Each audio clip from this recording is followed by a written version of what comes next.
தாத்தா காலத்திலிருந்து காங்கிரசுக்கே ஓட்டு. அடிப்படை வசதிகள்தான் இல்லை. சிவகங்கை எம்பி முன் பொதுமக்கள் முறையீடு. சிவகங்கை நாடாளுமன்ற உறுப்பினர் கார்த்திக் ப. சிதம்பரம் சிவகங்கை அருகே உள்ள காஞ்சிரங்கால் ஊராட்சிக்கு உட்பட்ட கக்கன் காலனி மக்களை சந்தித்தார். அப்போது அப்பகுதி மக்கள் தங்களின் நீண்டகால பிரச்சினைகளை எடுத்துரைத்துக் கொண்டிருந்தனர். அப்பொழுது அந்த கூட்டத்தில் இருந்த ஒருவர், எங்கள் தாத்தா காலத்திலிருந்து காங்கிரசுக்கு மட்டுமே வாக்களித்து வருகிறோம். ஆனால் இதுவரை நாடாளுமன்ற உறுப்பினர் நிதியிலிருந்து எந்த அடிப்படை வசதிகளும் செய்து தரப்படவில்லை. சாலை மற்றும் குடிநீர் வசதிகள் கூட மேம்படுத்தப்படவில்லை என்று அவர்கள் கலக்கத்துடன் கூறினர். மேலும் 100 நாள் வேலை திட்டத்தில் ஊதியம் வழங்கப்படவில்லை என்றும் குற்றம் சாட்டினர். இது இந்தியா முழுவதும் உள்ள பிரச்சினை என்றும் விரைவில் ஊதியம் வழங்கப்படும் என்றும் கார்த்திக் சிதம்பரம் உறுதியளித்தார்.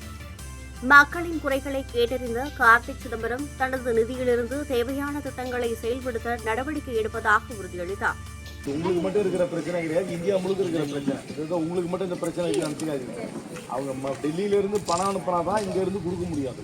அதுக்கு பணம் இன்னும் வரல. ஆனால் இது வரைக்கும் நீங்கள் வேலை செஞ்ச நாளைக்கு கணக்கில் ஏறிங்கன்னா கண்டிப்பாக பணம் வரும். ஆனால் கொஞ்சம் லேட்டாக வரும், ஆனால் வந்துடும். அதுக்காக நீங்கள் பயப்பட வேண்டாம்.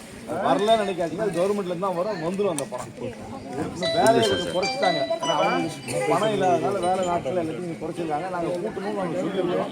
எப்படி போதும் பாயிண்ட் 2 நானும் போகல போகணும்னு நினைச்சிட்டேன். 1000 ரூபா வருதா கணக்கா சொல்லுங்க, என்னைக்கா பேர் விட்டு போயிருக்கோம். சொல்லலை, எல்லா ஊர்லேயும் எல்லா பேரும் இருக்காது. அதான் சொல்லிட்டாங்க, நானே சொல்லிடுறேன். உங்கள் குறை எனக்கு தெரியும். 2 பேர் விட்டு போயிருக்கோம். போனதாக சேர்க்கறதுக்கு முயற்சி பண்ணுறோம். ஆனால் நான் தனிப்பட்ட முறையில் போய் சேர்க்க முடியாது. அது கவர்மெண்ட்டுக்குள்ளே இந்த கம்ப்யூட்டர்லாம் சேர்க்கணும். அவங்க வந்து ஆள் சேர்க்க சொல்லிவிட்டு அரசாங்கம் சொல்லுவாங்க. கல்யாணமா அந்தம்மா பின்னாடி வரல, கையை காமிச்சு. அதாவது என்ன காரணத்துக்கு வரலன்றதை பார்க்க சொல்லணும். ஆனால் தனிப்பட்ட பேரை நான் போய் சேர்க்க முடியாது. நான் 2 பேர் எழுதி கொடுத்துலாம் சேர்க்க முடியாது. அதுவே என்ன முயற்சின்னு பார்க்குறேன். ரேஷன் கடையெல்லாம் எப்படி இருக்குது? பொருள்லாம் நல்லா வருதா? நல்ல அரிசி கொடுக்குறாங்களா? குண்டுமணி அரிசி கொடுக்குறாங்களா? நல்ல அரிசி கொடுக்குறாங்க. பிள்ளைங்க ஸ்கூலுக்கு போகும்போது கரெக்டாக காலைல டிஃபனு மத்தியானம் சாப்பாடு நல்லா இருக்கா? அது ஒன்றும் பிரச்சனை இல்லையா? இருந்தால் சொல்லுங்க. ஸ்கூலில் உணவு கொடுத்தாங்க, இப்போ நிப்பாட்டிட்டாங்க. காலையில் உணவு கொடுத்தாங்க, டிஃபன் கொடுத்தாங்களா? காலையில் சாப்பிட்றாங்க பள்ளிக்கூடத்தில் கொடுக்குறாங்க. மத்தியானம் கொடுக்குறது காலையில் கொடுக்கல. காலையில் கொடுக்குறாங்க. காலையில் அவங்க சாப்பிடுது இல்லை பிள்ளைய. காலையில டிஃபன் கிடையாது சொல்லுங்க. எல்லா ஸ்கூலும் கொடுக்குறாங்க. எங்கோட பேரெல்லாம் ஓடிடுவேன். அங்கே ஓடி சாப்பிட்றேன்.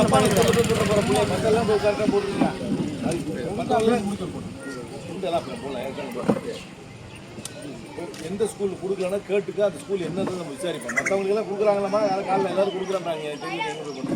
அப்புறம் போலீஸ் ஸ்டேஷனில் எந்த பிரச்சனையும் இல்லையே. நம்ம கொள்ளை எல்லாம் ஒன்றும் கிடையாது, தெரியல. எல்லாம் அமைதியாக இருக்குல்ல.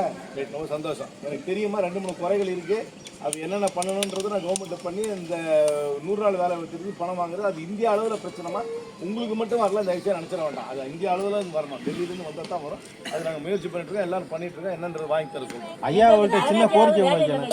ஐயா அவர்கிட்ட ஒரு கோரிக்கை ஒன்று வைக்கிறேன். ஐயா, ஒரு 60-70 வருஷமாக இந்த கிராமத்தில் இந்த பகுதியில் வந்து கட்டஞ்சி காணியில் வந்து நம்ம காங்கிரஸை தவிர வேறு யாருக்கும் ஓட்டு போட மாட்டாங்க. சின்ன பிள்ளையிலேருந்து எங்களுக்கு முன்னாடி தாத்தா பாட்டை காலத்துலேருந்து காங்கிரஸ் தான். ஆனால் இந்த ஊரில் இந்த தெருவுக்கு மட்டும் வஞ்சிக்கப்பட்டது மாதிரி எங்களுக்கு தனி சுடுகாடு. ஒரு ரோடு இல்லை, ஒரு சுற்றுச்சுவர் இல்லை.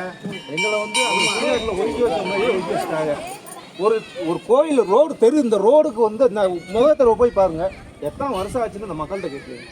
இது வரைக்கும் ரோடு இல்லை.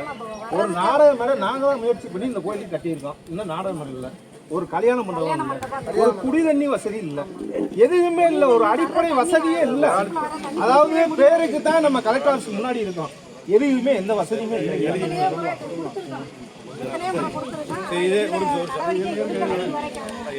எல்லாம் விசாரிக்கிறேன். எம்பி ஃபண்ட்ல என்ன பண்ண முடியும்னு பார்த்து இது வரைக்கும் ஐயா ஃபண்ட்ல இருந்து எதுவுமே இந்த தெருவுக்கு செஞ்சது இல்லைங்கய்யா. வந்தாலும் வெளியில கொண்டு போயிடுறாங்க. இந்த தெருவுக்குன்னு எதுவும் வந்தது இல்லைங்கய்யா. நீங்க வேணா எல்லாத்தையும் கேட்டீங்க. பஞ்சாயத்துல பண்ணிருக்காங்க. எதுவுமே பஞ்சாயத்துல இருந்து வர்றது எதுவுமே இல்லை. ஐயா ஃபண்ட்ல எதுவுமே வரல, எதுவுமே வந்தது இல்லையா. ஃபண்ட்ல ஏதாவது கொடுக்குறேன், ஏதாவது ஒரு ஐயா பார்த்து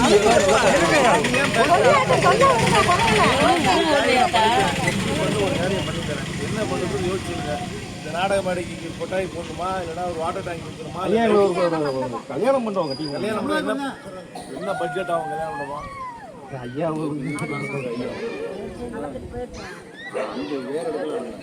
இல்லை இவங்க கேட்குறாங்க நான் ஏதாவது ஒரு காரியம் பண்ணி தரேன் சரிங்க, சொல்லப்படுறேன் ஒரு காரியம் எல்லாத்தையும் நான் கலப்பு இருங்கண்ணே ஐயா கலப்பு திருமணத்தில் வந்து எதுவுமே வர தாட்கோல நான் வந்து ஆட்கோல் கொடுத்துருவேன் ஆமாம் இங்கே இருக்கிறவங்களா பாதி பேர் கலப்பு திருமணம் தாட்கோல் ஒன்று எழுதி போட்டுருக்கீங்க அதுக்கு எதுவுமே வரவே இல்லை ஏன்னா குழந்தை வந்து அப்பாவுக்கு தெரியும் ஐயா வந்து ஐயா கொடுத்து ராஜ்யம் கொடுத்துருக்காங்க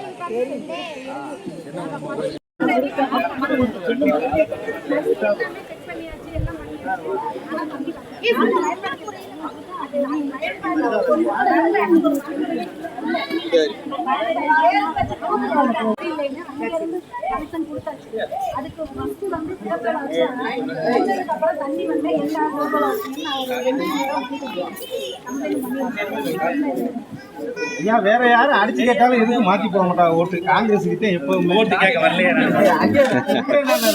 நீங்க வந்து இது வரைக்கும்